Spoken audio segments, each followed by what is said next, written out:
So, Sara, tell me a little bit about why it was important for you to be here tonight.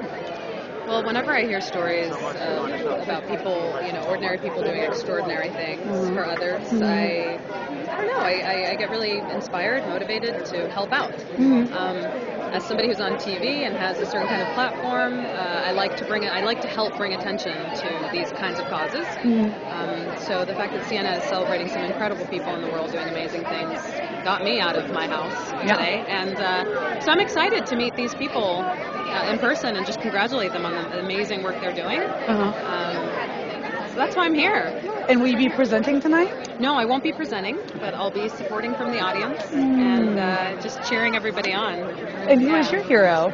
My personal hero? Well, actually, out of the 10 heroes tonight, I have to say, they're all doing amazing work. So that's my disclaimer. I'm not trying to leave anybody out.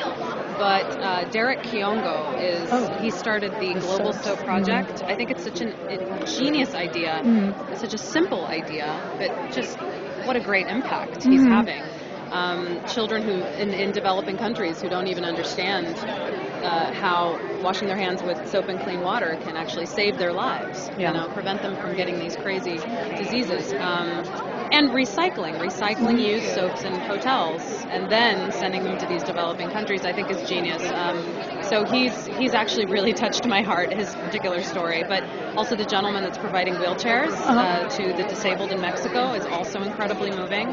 People that are helping folks in our country and then outside in the world, it's all really overwhelmingly inspirational. But my own personal hero is my best friend Aldi Rodriguez, who passed away 3 years ago from liver cancer. And while I'm not the first or the last person to be touched by this disease, a group of us started a foundation for him called the Aldi Rodriguez Liver Foundation. He had hepatitis A and B, and that led to liver cancer. So a lot of folks don't understand the correlation, so we're trying to educate people about that and also provide free testing and vaccinations for hepatitis A and B. And that's our way of giving back and celebrating our hero. Yeah, that's nice. That's really nice. Do you have any special holiday plans? No, not yet. I mean, again, I don't know why. Maybe it's this event. Maybe it's what's happening in the world right now with everything that's going on. My focus is to just be present with my loved ones. Put the phones down, turn off the computers, and just really celebrate having time, quality time, connection, eye contact with each other. That's really what I want more than anything else, and all the other stuff will come. I know, it's pretty funny because especially in this town, you don't see a lot of that. Everyone's on their BlackBerry. I think, and also too, it makes sense because I know it's, for the economy, we want people out there shopping and buying things, but I think there comes a time when you have to really prioritize and decide to do a little less shopping and a little more connecting with people. I think at the end of the day, that's more important. But you always make the right connection on the red carpet. You look fantastic. Thank you so much. Absolutely. I'm loving my outfit right now. It's gorgeous. Who is it? This is David Meister. Oh. And the purse is Karen Paris. The jewelry is Michael M. And the shoes are Lucchini. Oh, very nice. Yeah, I'm just really comfortable first. That's really important to me these days.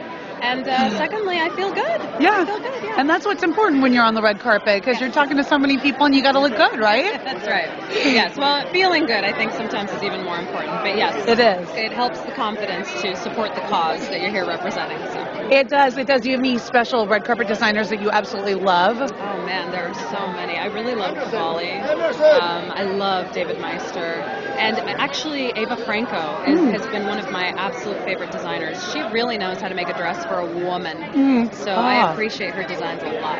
And what would you say to women out there that might feel, a little less than special or not very, they're down on themselves? Like as, a Hollywood actress, is there anything you'd say to them about feeling good or feeling beautiful? Well, I think sometimes we get wrapped up in a lot of things outside of ourselves that we can't control. And if there's something you can control that is a habit of yours that is helping to contribute to making you feel bad, maybe change that. Maybe change some habits, maybe take a look at yourself in the mirror and decide how much of it is real and how much of it is made up in your mind. I think a lot of times we, somewhere along the line in our lives, we are convinced that we're not good enough the way we are. And I think that can really cause a lot of pain. So, I don't know, I'm all about examining that, getting down to the real core issue about why a lot of women or people don't feel like they're good enough. And once you kind of wrap your head around the fact that you're perfect just the way you are, even with all your flaws and imperfections, and that in itself is perfect, I think the mood lightens, and it's easier to be kind to yourself, which I think is the best thing of all, because you really can't share a lot of love with other people or really contribute much if you're not taking care of yourself first, and that means emotionally, mentally, physically, spiritually. So for me, it's an all well-rounded kind of process.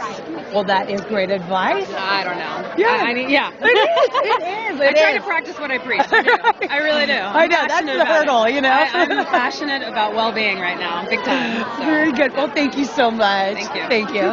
Thanks.